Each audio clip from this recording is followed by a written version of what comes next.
Clear your desk by the end of the day, Holly. Human resources will handle the exit paperwork.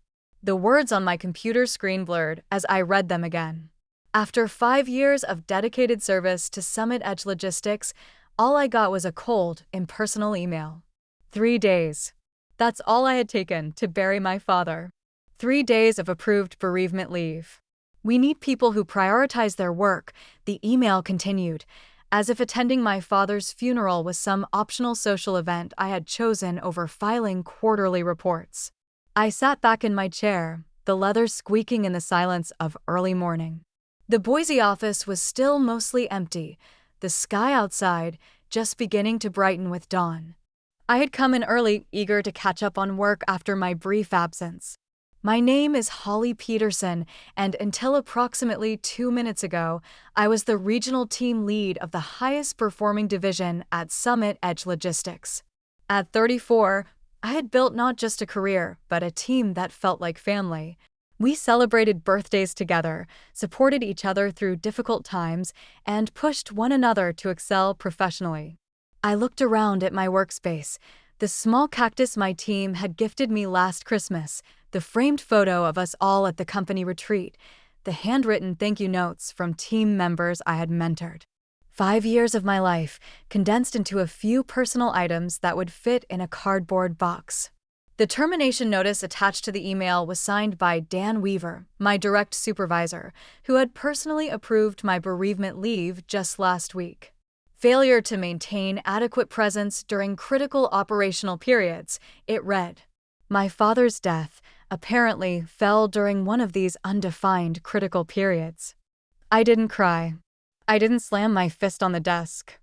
I didn't storm into Dan's office demanding an explanation.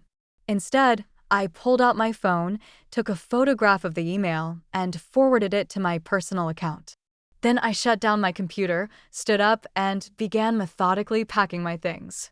By the time other employees started trickling in, my desk was already half cleared. Tanya from accounting was the first to notice. Holly, what's happening? She asked, her eyes widening at the sight of my box. I've been let go, I replied simply. What? Why? Apparently, taking approved bereavement leave to bury my father wasn't showing proper priority for my work. Tanya's face shifted from confusion to outrage. That's not right. Have you talked to Paula? The regional manager should know about this. No, I said, carefully wrapping my cactus in newspaper. I'm not going to fight it. But I won't forget it either. When you work closely with people for years, you learn to read their expressions. As I continued packing, more of my team members arrived. Jason, one of my direct reports, was the first to hear the news. His usual cheerful grin vanished instantly. This is bull, he started, but I cut him off with a small shake of my head. It's done, Jason. Dan made his decision. But we just finished the Newbrook merger last month. Profits are up 18% this quarter because of your planning. I smiled sadly. Apparently, that wasn't enough. By 9:30, all 7 of my core team members had gathered around my desk in silent solidarity. Ethan, our logistics specialist, who rarely showed emotion, looked like he might punch a wall.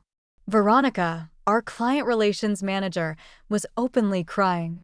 Behind them stood Michael, Louise, Diane, Gabriella, and Kayla, each with expressions ranging from disbelief to fury.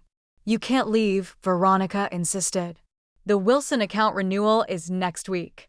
The Hernandez shipping contract is still in negotiations. None of us knows the system like you do. I finished taping up my box.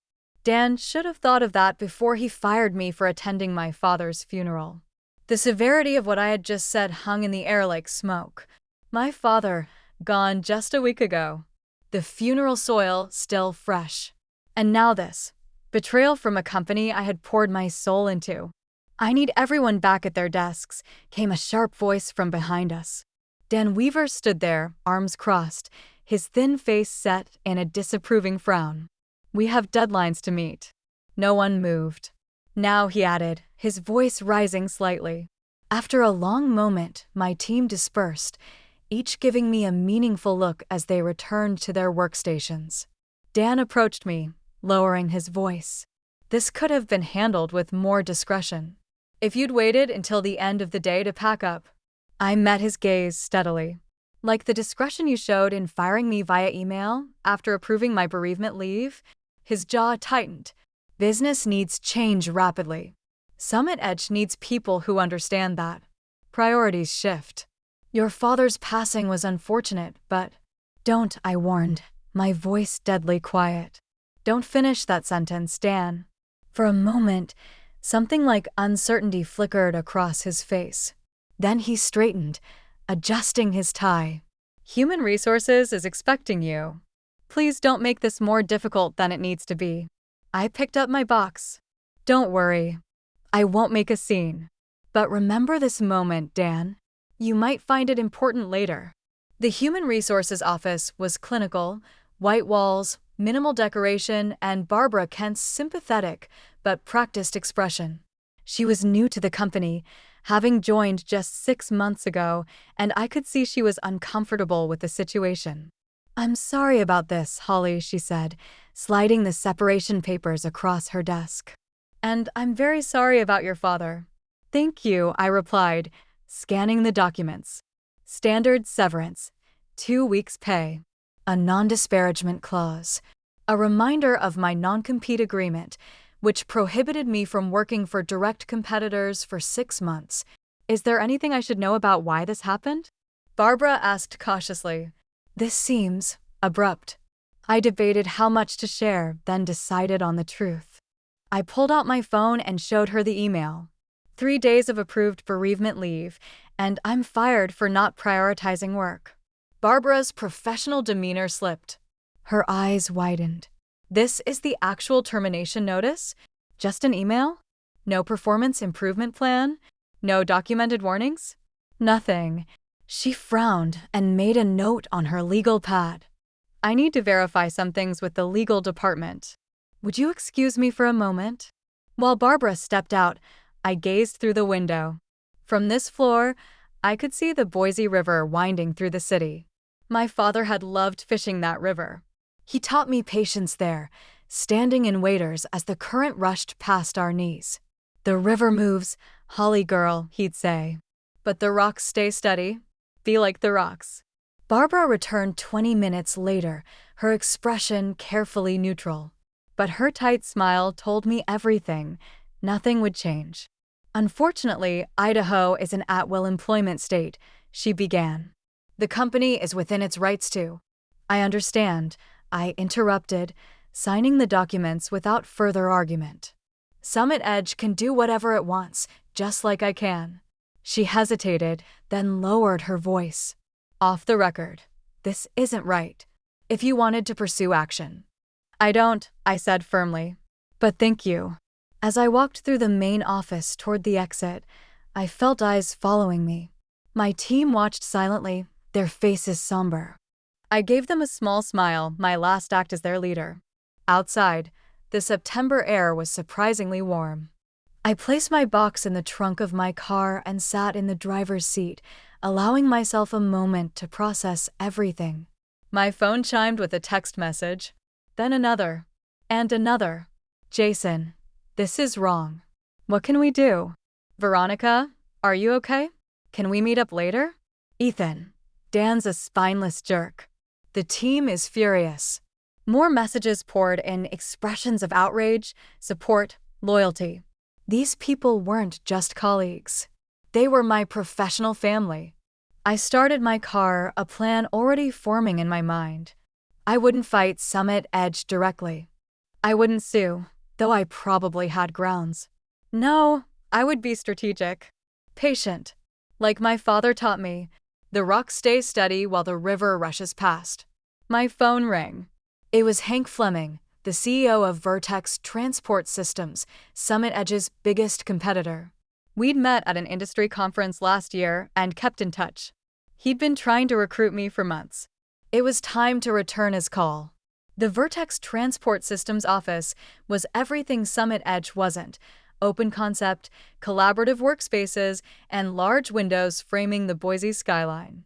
Hank Fleming, a burly man with a silver beard and keen eyes, welcomed me with a firm handshake.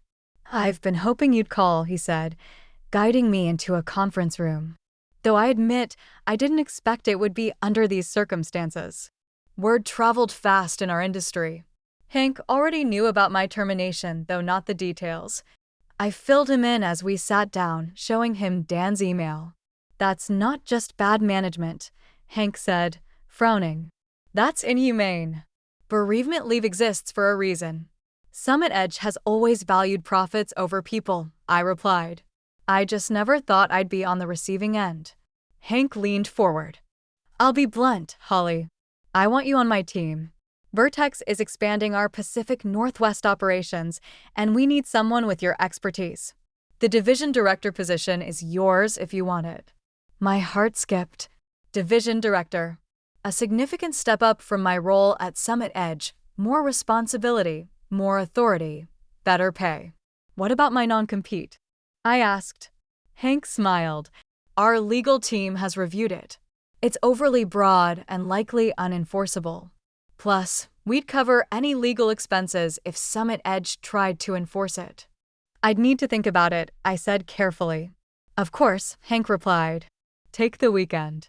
We can talk specifics on Monday." That evening, I met Veronica and Jason at Riverfront Brewing, a small pub tucked away from downtown where we wouldn't likely run into other Summit Edge employees. They arrived together, their expressions a mix of anger and concern. "How are you holding up?" Veronica asked, sliding into the booth. "I'm all right," I assured them. "It's been a challenging couple of weeks, but I'll land on my feet." Jason snorted. "Dan's a fool. The office is in chaos already. Nobody knows where the Henderson proposal files are stored, and the system access you had hasn't been transferred to anyone else." "That sounds like a Dan problem," I replied, taking a sip of my water. Veronica leaned forward. "It's more than that. Everyone's talking, not just our team. People are furious about how you were treated." I hadn't expected that. "Really?" "You were respected, Holly," Jason said. "Not just by us. The way Dan handled this. People are scared now. If they do this to you, their star team lead, what would they do to anyone else?" Veronica nodded. "Paula's been asking questions." "The regional manager looks worried." "Good," I said simply. As we talked, more texts arrived from other team members, similar stories of disorganization, frustration, and anger at management. Summit Edge was feeling my absence already. "What will you do now?" Jason asked. I hesitated. "I've had an offer from Vertex." Their eyes widened. "But my non-compete." "Those aren't always enforceable," Veronica said quickly. She worked with contracts daily and knew the legalities, especially if they fired you without cause. That's what Vertex's legal team said. "But it's still a risk." Jason's phone buzzed. He checked it and frowned. "Dan's calling an emergency meeting tomorrow morning." "Saturday?" I blinked. He's never done that before. "The Wilson account review is due Monday," Veronica explained to me. "Nobody can find your analysis files." I smiled slightly. Those files were properly stored on the company server, but my particular organizational system wasn't immediately obvious to others. I hadn't anticipated this would become an issue, but I couldn't deny feeling a flicker of satisfaction. "I should get going," I said, gathering my purse. "Early appointment tomorrow." As I stood to leave, Jason caught my eye. "Holly, if you did go to Vertex, hypothetically speaking, would they be hiring?" I paused, studying their faces. "Hypothetically?" "Yes, they're expanding rapidly." The look that passed between Jason and Veronica told me everything. Saturday morning, I met with Vincent Torres, an employment lawyer recommended by a friend. His office was small but elegant, with diplomas from prestigious universities adorning the walls. I explained my situation, showing him the email and termination notice. "This is textbook wrongful termination," Vincent said, removing his glasses. Firing someone for taking approved bereavement leave could be argued as both a breach of contract and a violation of good faith. "I'm not interested in suing," I clarified. I just want to understand my options regarding the non-compete agreement. Vincent reviewed the document carefully. This is overly restrictive, 6 months prohibition on working for competitors within a 300-mile radius. That's essentially telling you to leave the industry or relocate. Is it enforceable? I asked. In Idaho, it's questionable, especially given the circumstances of your termination. Courts typically won't enforce non-competes when the employer acts in bad faith. He leaned back in his chair. What's your plan, Holly? Vertex Transport Systems has offered me a position. Better title. Better pay. Vincent nodded.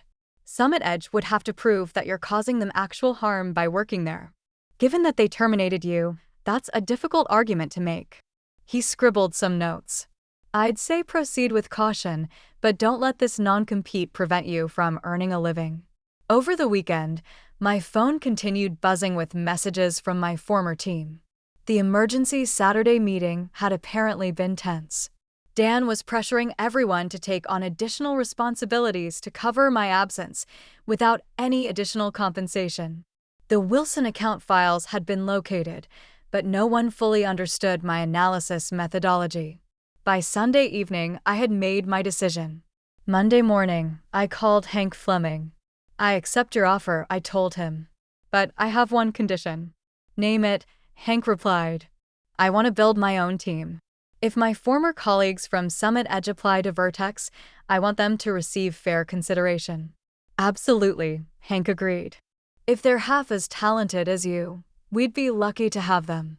That afternoon, I signed my contract with Vertex, Division Director of Pacific Northwest Operations. The salary was 40% higher than what I'd been making at Summit Edge, with better benefits and a signing bonus. As I left Vertex's offices, I checked my phone and found 7 new messages, one from each core member of my former team. They all wanted to meet for coffee. Privately. Tuesday morning, I sat at a quiet corner table in a small coffee shop downtown, waiting. Jason arrived first. Then Veronica. One by one, Ethan, Louise, Diane, Gabriella, and Kayla joined us until we filled 2 tables pulled together. Summit Edge is imploding, Ethan said without preamble. Dan's micromanaging everyone. Paula's breathing down his neck. Clients are asking questions. The Wilson account is threatening to pull out, Veronica added.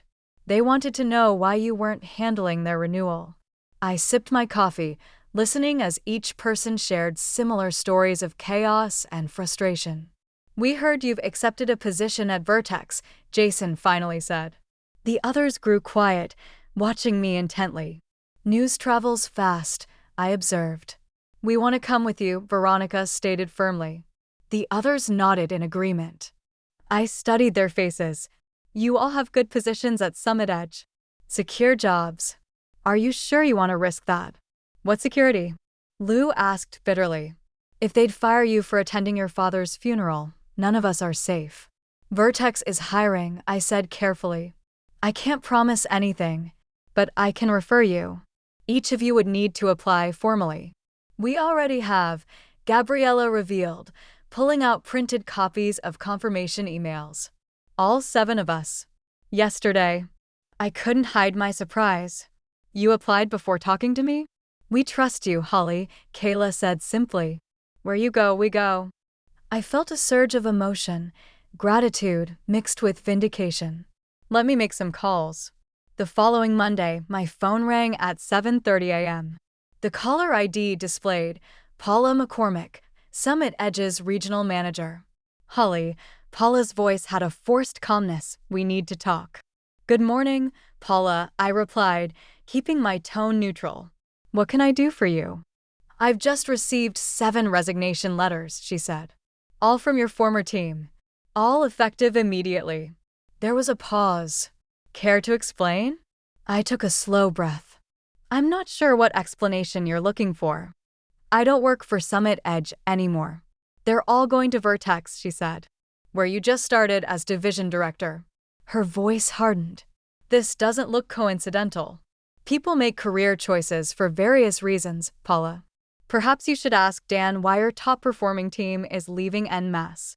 This is about your termination, isn't it? She asked, more resigned now. I've reviewed the situation. Dan didn't consult me before letting you go. I never would have approved it. That's between you and Dan, I replied.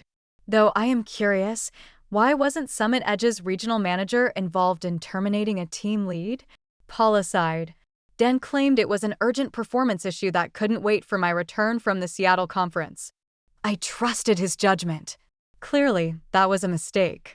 I said nothing more, letting the silence grow uncomfortable. Look, Holly, Paula finally continued. I'm prepared to offer you your position back with a 10% raise and a formal apology. We need your expertise. The Wilson account is threatening to walk. I appreciate the offer, Paula, but I've accepted a position elsewhere. We'll match whatever they're paying, plus 15%. It's not about the money. Then what would it take? There was desperation in her voice now. 7 key employees walking out simultaneously is devastating. The operational knowledge alone. It would take time travel, I interrupted, going back to when my father died, and Summit Edge showing basic human decency instead of punishing me for grieving. The line went quiet. I need to go, Paula. I start my new position today, and I don't want to be late. Your non-compete, she began. Feel free to have your legal team contact mine, I replied evenly, though they might want to review the circumstances of my termination first. After hanging up, I drove to Vertex's offices, arriving early to prepare for the day. Hank met me in the lobby, beaming. We're considering all 7 of your former colleagues, he said. Their qualifications are impressive. Interviews start Wednesday. Thank you for giving them a fair chance, I replied. Fair chance? Holly, they're top talent. Summit Edge's mistake is our gain. 2 days later, I received another call, this time from Barbara Kent in Human Resources at Summit Edge.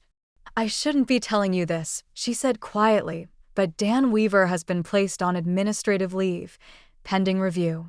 Paula is launching an investigation into management practices, particularly around bereavement and time-off policies. That's good to hear, I said, genuinely. The board of directors is involved now, Barbara continued. Losing an entire specialized team to a competitor has triggered alarm bells. They're reviewing all terminations from the past year. By Friday, all 7 of my former team members had received and accepted offers from Vertex. We met for dinner to celebrate, raising our glasses in a toast. To new beginnings, Veronica said. And to Holly, Jason added. Who taught us what real leadership looks like? The following week, I received a formal letter from Summit Edge acknowledging my wrongful termination and offering a settlement to avoid litigation. I accepted it, not for the money, but for the official admission that they had been wrong. That same day, the Wilson account signed with Vertex, bringing their business to us after learning that their preferred team now worked under my direction. The river had moved, but we had remained steady, like rocks, just as my father had taught me. 3 months later, I stood at the front of Vertex's largest conference room, presenting our quarterly results to the executive team. The numbers spoke for themselves. 30% growth in our division. For major client acquisitions, 3 of them former Summit Edge accounts. Operational efficiency improvements that had reduced costs by 22%. Exceptional work, Holly, Hank said when I finished. You and your team have exceeded every projection. I smiled. My team deserves the credit. They've been remarkable. After the meeting, I returned to my office to find my 7 core team members waiting with a cake. What's this for? I asked, laughing. It's been exactly 3 months since we all jumped ship together, Jason explained. We're celebrating our Independence Day. I laughed again. You're all ridiculous. But happy? Seriously, Holly, Veronica added, everyone's thriving here. It was true. Each team member had grown professionally in their new roles at Vertex. They had more autonomy, better resources, and were finally receiving recognition for their contributions. Most importantly, they were valued as people, not just productivity machines. My phone buzzed with a news alert. Summit Edge Logistics announces restructuring amid client exodus.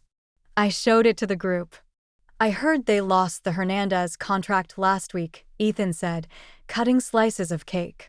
That's 20% of their Pacific Northwest revenue.